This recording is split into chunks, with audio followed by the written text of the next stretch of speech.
காரை நகரிலிருந்து ஊர்காவல்துறைக்கு அரச வேலைகளுக்காக தங்கள் காலை வேறு கர்மங்களுக்கு செல்பவர்கள் பாதையில் ஏறி பயணத்துக்கு தயார் நிலையில் உள்ளார்கள்.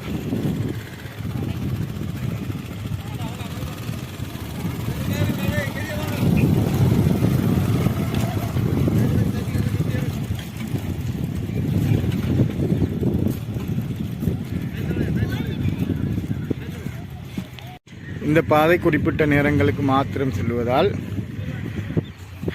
தனியார் போட் இருக்கிறது.